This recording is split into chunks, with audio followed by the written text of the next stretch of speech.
Vendredi 14 février 2025, bonsoir à toutes et à tous et bienvenue au rendez-vous de l'actualité sur EZAE TV. À la une de l'actualité, généralement fêtée le 14 février de chaque année, la Saint-Valentin est considérée dans de nombreux pays comme la fête des amoureux. Commémorée sous ses différentes formes de célébration, elle impacte aujourd'hui l'économie et elle fait naître un marché saisonnier bénéfique pour divers acteurs. Comment bien célébrer cette journée de l'amour? Élément de réponse dans cette édition. Le Bénin accélère la modernisation de son système judiciaire avec la création de juridictions spécialisées, le renforcement des effectifs et la digitalisation des services visant une justice plus efficace et accessible. À suivre dans ce journal un reportage qui édifie sur l'état de l'organisation judiciaire au Bénin depuis 2016. Hors de nos frontières en France, l'ex-premier ministre Jean Castex est placé en garde à vue depuis la matinée de jeudi 13 février 2025. Il fait l'objet d'une enquête préliminaire économique et financière ouverte suite à des dénonciations faites depuis décembre 2023 par l'association de lutte anticorruption Anticor. Des précisions dans un instant.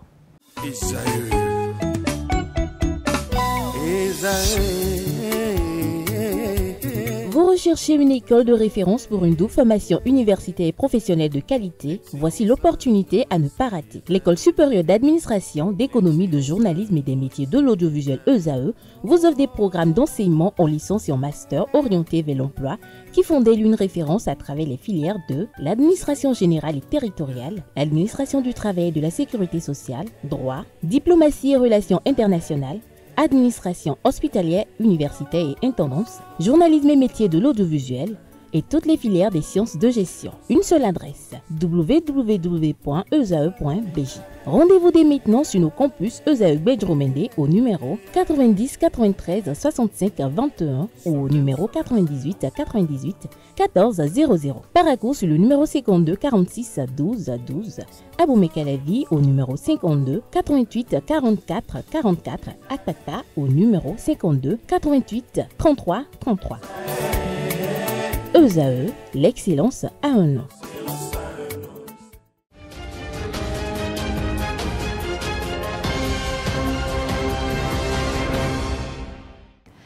À nouveau, bonsoir. Merci de nous recevoir chez vous. La Saint-Valentin est une célébration largement associée à l'amour et à la romance. Selon la légende, l'empereur, pour augmenter le nombre d'hommes à la guerre, interdit les mariages. Plus tard, il s'en prendra à Valentin de Terny, aujourd'hui Saint-Valentin, quand il apprit que celui-ci mariait des chrétiens. Dans l'élément à suivre, Anissé Yanvi, prêtre de l'Église catholique et directeur de la cellule de communication de la conférence épiscopale du Bénin, donne quelques astuces pour bien célébrer cette journée. Suivons-le au micro de Nancirine Fatoumbi et de Francis Ola Farami. Célébrer Saint-Valentin, c'est célébrer l'amour. Mais l'amour, c'est une réalité qui doit être célébrée chaque jour de notre vie. L'amour se célèbre tous les jours et chaque jour. Donc, la proportion ou la propension qu'a cette fête-là aujourd'hui est un peu exagérée. On devrait pouvoir vivre cette réalité-là tous les jours. L'amour entre l'époux et l'épouse, l'amour entre les fiancés, l'amour du prochain devrait être quelque chose de chaque instant de notre vie. Bon, et célébrer l'amour, nous voyons un peu le sens que cela prend aujourd'hui. Certains pensent que bon, le 14 février, c'est le jour où tout est permis, c'est le jour où il faut faire toutes les expériences possibles. Et ce faisant, beaucoup dégradent le sens même de l'amour. Parce que vous allez voir, il y a une couleur qui, il y a une couleur qui marque la fête de Saint-Valentin. C'est la couleur rouge. Qu'est-ce que cela signifie par exemple? La couleur rouge, c'est la passion. C'est la passion. Et qui parle de passion, c'est aussi le sacrifice.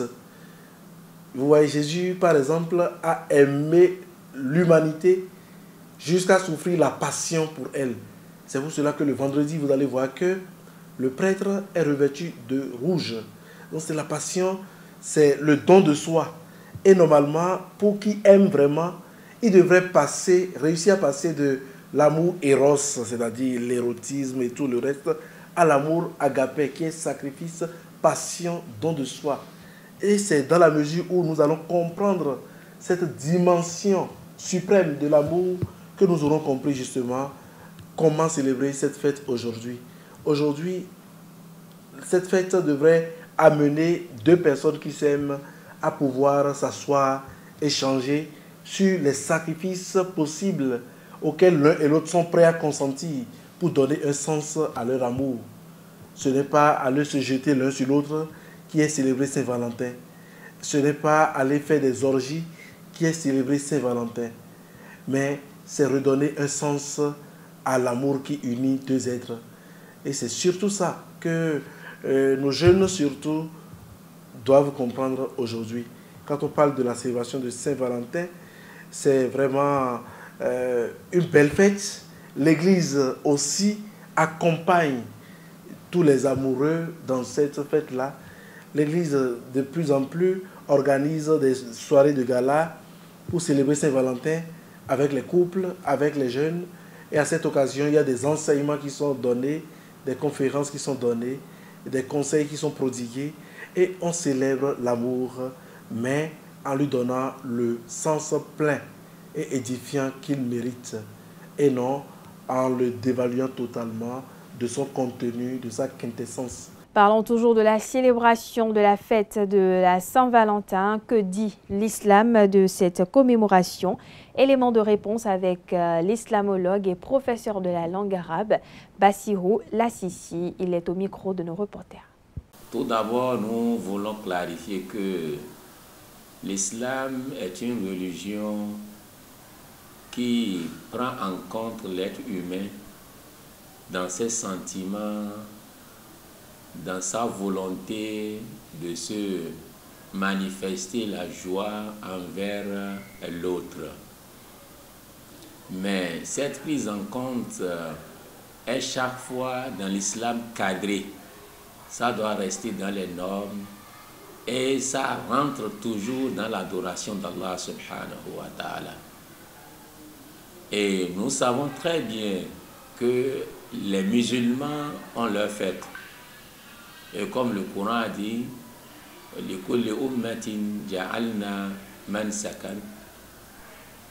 chaque communauté, à chaque communauté, nous avons donné une ligne droite.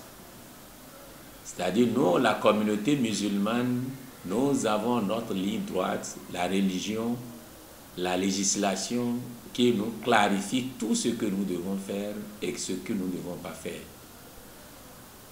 La Saint-Valentin, si nous allons la compter, elle fait partie des fêtes, une manière de manifester sa joie. Mais nous savons très bien que l'islam a déjà élaboré pour nous les musulmans 3 grandes fêtes. Chaque jour de vendredi sont pour nous une fête de joie entre nous, les fidèles musulmans. La fête de la Tabaski, c'est une fête. Et la fête du fin du mois de Ramadan, c'est une fête pour nous.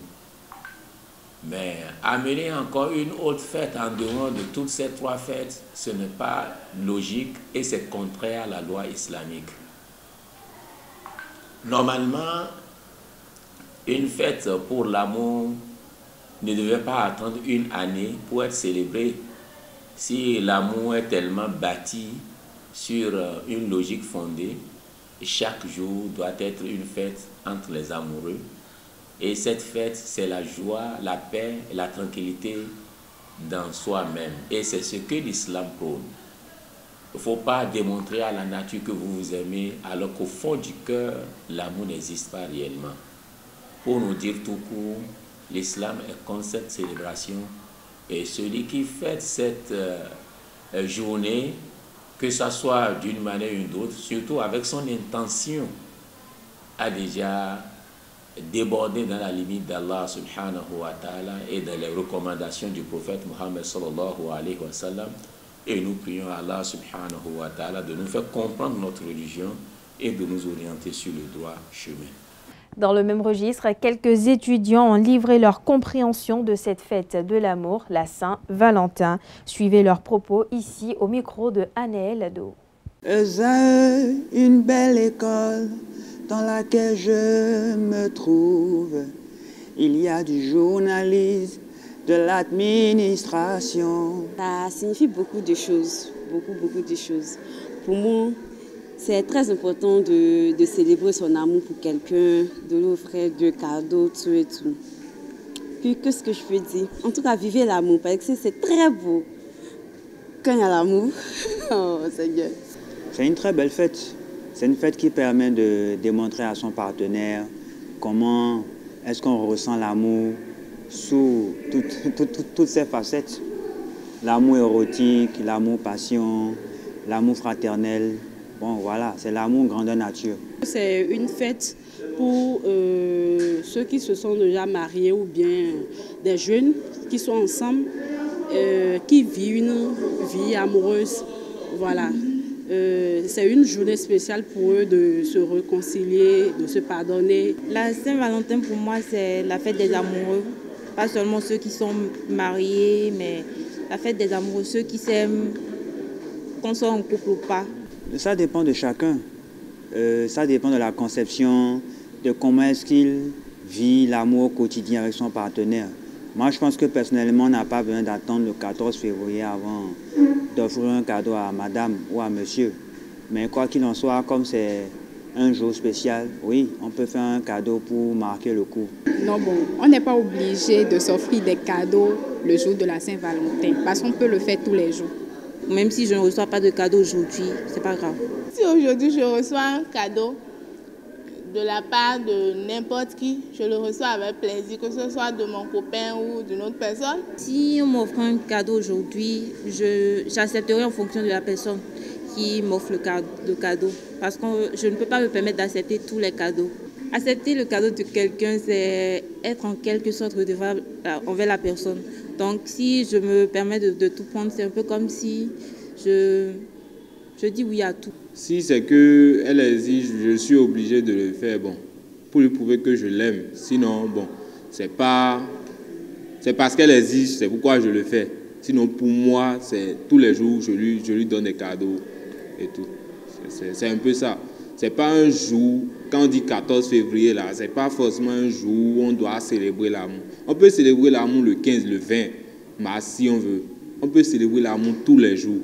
Mais pour dire vrai, Saint-Valentin même là, c'est pas un jour où il faut vraiment se lever et dire voilà, c'est la fête de l'amour, je te donne un cadeau, je te fais ça. Je pense au Valentin dont il est question et à la façon dont il a été décapité pour avoir désobéi à l'empereur en célébrant les mariages, bien que l'empereur le lui interdise.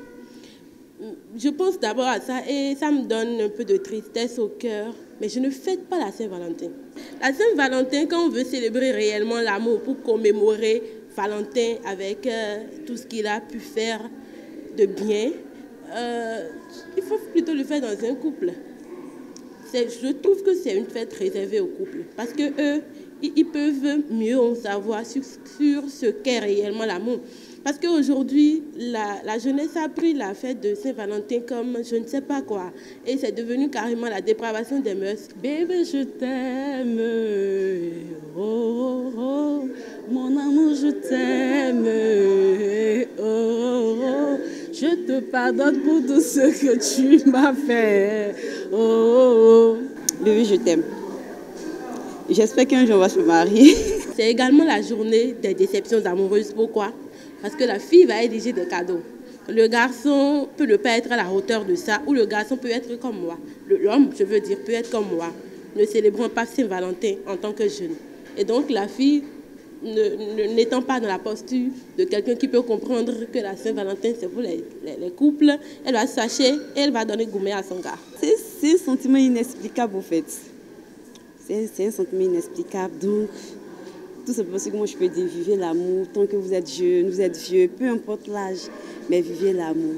Toujours dans le même registre, généralement célébré le 14 février de chaque année, la Saint-Valentin est considérée dans de nombreux pays comme la fête des amoureux.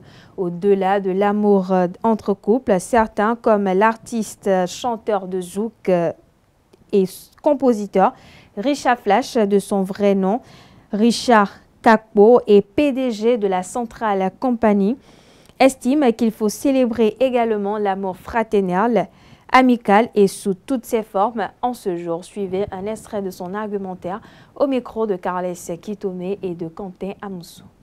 Non, 14 février, c'est une fête comme tant d'autres. C'est tellement spécial pour certains, mais moi je fête l'amour tous les jours. Mais apparemment, il faut fêter l'amour seulement le 14 février. Donc c'est mon boulot en tant que chanteur de zouk, charmeur, d'être prêt à donner du plaisir aux gens cette date spéciale qui est le 14 février. Et surtout que je suis en prestation live chaque 14 février. Les gens en demandent beaucoup. Mais j'aimerais signifier aux gens qu'il faut fêter l'amour tous les jours. Et que le 14 février, c'est une date sélectionnée pour ça. Mais il faut fêter l'amour tous les jours. Donc ce 14 février, je serai encore en live au Kériko. Un 14 février, c'est la fête de l'amour, mais il ne faut pas que les jeunes confondent quand on parle d'amour charnel, quand on parle d'amour, on parle de sentiment et qu'on parle de amour. Le 14 février doit être une fête où il faut fêter l'amour en globalité.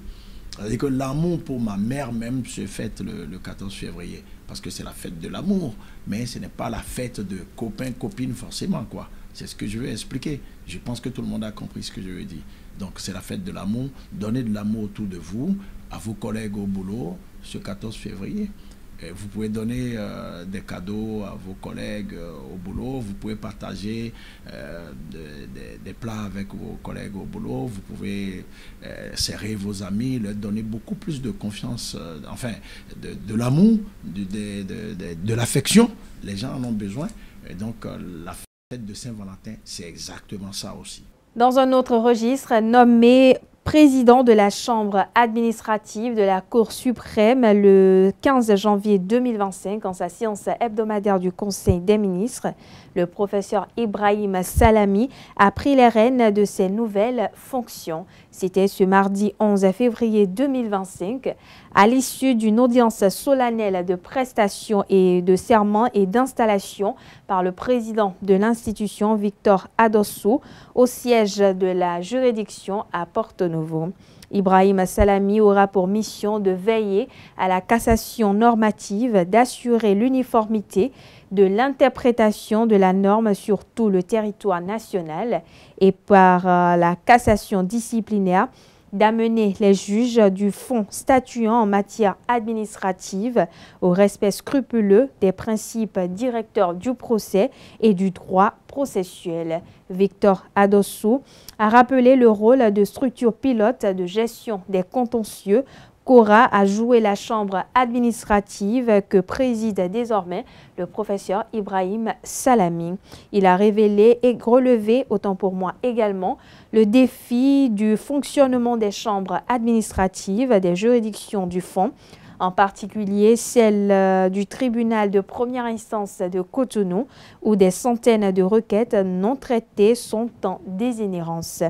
On poursuit cette édition. Le Bénin accélère la modernisation de son système judiciaire avec la création de juridictions spécialisées, le renforcement des effectifs et la digitalisation des services visant une justice plus efficace et accessible. Suivons ensemble dans ce reportage, autant pour moi, ce reportage qui nous édifie sur l'état des lieux de l'organisation judiciaire au Bénin depuis 2016. La politique de décentralisation et de modernisation de l'administration judiciaire, engagée depuis 2016, suit inlassablement son cours. Le système judiciaire béninois est en pleine réforme. Et l'un de ses axes stratégiques est la création de nouvelles juridictions. Ici, au tribunal de première instance de deuxième classe de Dassa, c'est jour d'audience. Dans cette salle d'audience, les justiciables expérimentent depuis déjà 3 ans cette nouvelle proximité avec la justice. C'est la 3e fois que je suis arrivé ici Mais j'avoue que ça se passe très bien. Pour le moment, je n'ai pas encore eu de difficultés. J'ai toujours eu satisfaction chaque fois que je viens ici. La mise en place de cette juridiction, comme celle de Commet, est une réponse directe aux attentes des populations, souvent confrontées à des difficultés pour accéder aux services judiciaires en raison de la distance et du manque de ressources. Vraiment, ça nous réduit énormément la tâche, dans la mesure où chaque fois que nous avons des problèmes avec le tribunal, nous allons à Abomey. Mais actuellement, avec l'installation du tribunal à Dassa-Zoumé, ça nous réduit considérablement le trajet.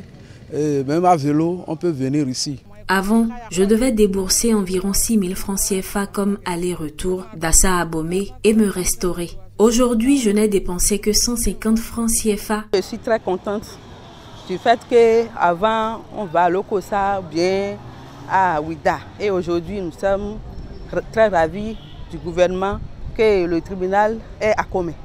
Et à tout moment, si même si on veut faire papier, on dit va au tribunal, on prend Zem, on vient dans notre tribunal. Aujourd'hui, le tribunal est très proche de nous et ça nous sert correctement. Donc, nous remercions le président de la République pour cette initiative de rapprocher la justice des justiciables. C'est très bon. La dynamique est la même au tribunal de première instance de deuxième classe de Malanville. Ici, comme partout sur le territoire national, le leitmotiv est de rapprocher les services de la justice des justiciables. En temps, il faut voyager pour aller à Kandé pour telle affaire, revenir des fois, et c'est rejeté, puis ça nous fait dépenser. À partir du moment où on a gagné, et par le pouvoir actuel, l'installation, la décentralisation, et ça nous a fait beaucoup plaisir. Ça a réduit les déplacements, les risques d'accident en allant à Kandé pour aller répondre à une convocation. Et au même moment, notre milieu a connu des visiteurs. C'est comme ça a développé quelque part le tourisme. Moi, je suis de l'hôtellerie et je reçois beaucoup de gens, des personnels de la juridiction qui viennent séjourner dans nos maisons. Ça a gonflé le chiffre d'affaires. En rapprochant la justice des justiciables, le gouvernement fait ainsi un pas important vers une justice plus accessible et équitable pour tous. Je l'annonce au sommaire de cette édition, le ministre béninois de la Justice et de la Législation, Yvon Dechinou, a présenté un bilan détaillé des réformes judiciaires menées depuis 2016, marqué par la création de juridictions spécialisées et une modernisation des services. C'était lors de l'émission Programme d'action du gouvernement 2021-2026, réédition de comptes, un entretien télévisé co-animé par les confrères Osias Sounouveau de la télévision nationale et Herbert Huingbo de TVC Bénin. On regarde. Aujourd'hui, tout particulièrement, on a 24 juridictions. On a 4 juridictions spécialisées, un tribunal de commerce, une cour d'appel de commerce, la cour de répression des infractions économiques et du terrorisme et la cour spéciale des affaires foncières qui sont des juridictions spécialisées. Et on a 20 juridictions ordinaires qui sont constituées de 3 cours d'appel et pour le reste de tribunal de première instance. Alors, le besoin latent existant est ce qui a motivé l'adoption et la promulgation de la loi 2001-37 relative à l'organisation judiciaire. Cette loi prévoit un certain nombre de juridictions dont l'installation se fait au fur et à mesure, compte tenu des besoins identifiés dans chaque localité, compte tenu des ressources existantes en termes de personnel, en termes de magistrats, de greffiers et de personnel judiciaire, et compte tenu de la demande qu'on constate sur le terrain par rapport au contentieux. Ça peut être le flux de dossiers existants ou constatés dans une juridiction sur laquelle, pour l'instant, cette localité est orientée. Ça peut être par ailleurs lié à l'existence d'un contentieux ou la constatation d'une, je vais dire, augmentation du contentieux, peut-être pénal, peut-être social, peut-être de droit de propriété foncière dans cette localité. Ça peut être également un désir de faire, en fait, émerger des zones particulières qui sont liées à des politiques d'aménagement du territoire. Autre information dans cette édition, véhicule d'intervention sur engins explosifs, ambulance, un groupe électrogène et la réalisation de quelques infrastructures. Ainsi se compose le don du Japon et de ses partenaires du programme des Nations Unies au profit du Centre de perfectionnement aux actions post-conflictuelles de déminage et de dépollution CPADD. Ce don vise à renforcer la lutte contre les engins explosifs, improvisés, armes de prédilection des terroristes. Jimon Sagui, directeur du CPADD, a exprimé sa grande satisfaction tout en soulignant que ces nouveaux véhicules mettaient fin aux difficultés de transport des matériels nécessaires à l'intervention sur les engins explosifs. Créé en 2003 en coopération avec la France, le CPADD est une institution nationale au service de la région. Pour le général Gbagidi, ce soutien est une marque de générosité et d'humanité. Il a profité de l'occasion pour exprimer sa gratitude envers le Japon et a précisé que ces équipements permettront aux techniciens formés au CPADD de sauver des vies sur les terrains de conflit. Notons qu'à ce jour, le centre a formé plus de 4800 techniciens venus de plus de 50 pays. Dans un autre registre, l'agent du groupement national des sapeurs-pompiers en cause dans une affaire de viol à Akwakwa est introuvable. En poste au centre de secours de Sodiatimé dans le 4e arrondissement de Cotonou, le sapeur-pompier introuvable est accusé de viol. Les faits reprochés à l'agent, selon le récit de la victime âgée de 17 ans en soins à l'hôpital, se sont produits dimanche 9 février 2025 en début de soirée à la caserne des sapeurs-pompiers de Sodiatimé.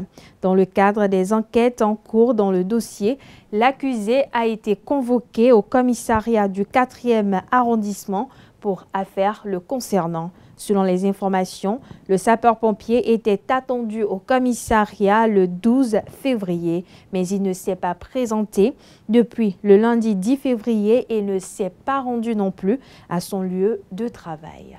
On poursuit ce journal. Les fidèles musulmans sont désormais fixés sur le calendrier du Ramadan 2025.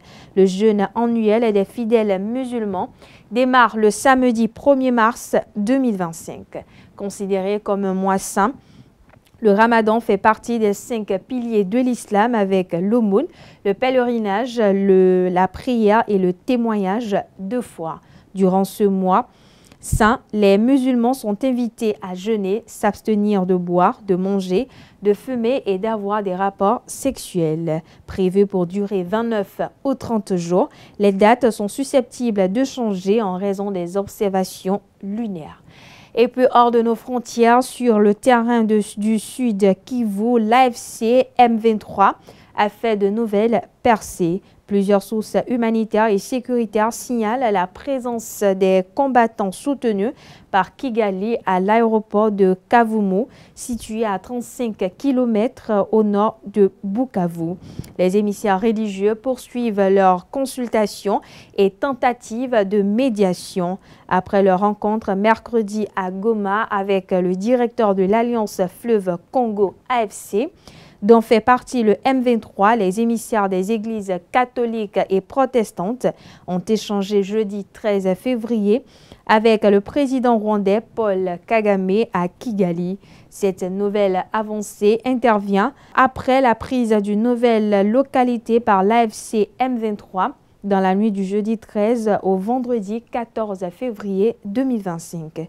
Dans le cadre de leurs initiatives baptisées Pacte social pour la paix et le bien vivre ensemble en RDC et dans la région des Grands Lacs, les religieux ont eu un échange de 3 heures avec Paul Kagame.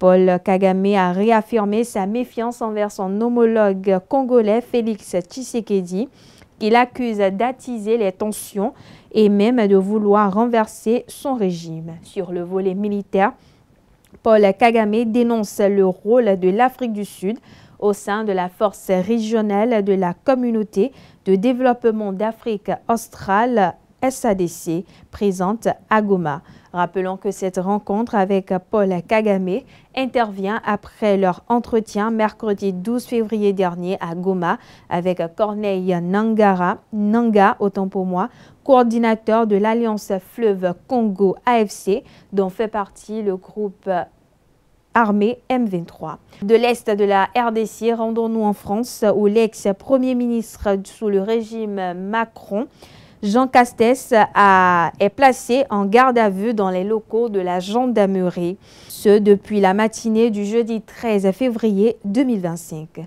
Jean Castex est placé en garde à vue dans le cadre d'une enquête préliminaire économique et financière ouverte par le parquet de Perpignan, laquelle enquête a été ouverte suite à des dénonciations faites depuis décembre 2023 par l'association de lutte anticorruption Anticor. Selon un média français, il est reproché à l'ex-premier ministre Jean Castex des faits de faux, usage de faux et détournement de fonds publics. Il n'est toutefois pas soupçonné d'enrichissement personnel. Ces faits reprochés à Jean Castex remontent à des décisions prises en 2017 lorsqu'il présidait la communauté des communes Conflans-Canigo, un poste que cumulait, autant pour moi, Jean Castex avec ses fonctions de maire de Prades dans les Pyrénées-Orientales. Pour rappel, Jean Castex fut le premier ministre d'Emmanuel Macron de juillet 2020 à mai 2022 et a succédé à Édouard Philippe. Il a démissionné par la suite du gouvernement le 16 mai 2022, laissant sa place à Elisabeth Borne. Voilà qui met un terme à cette édition. Merci de l'avoir suivi, merci de votre fidélité. Excellente soirée en compagnie de nos programmes sur EZAE TV.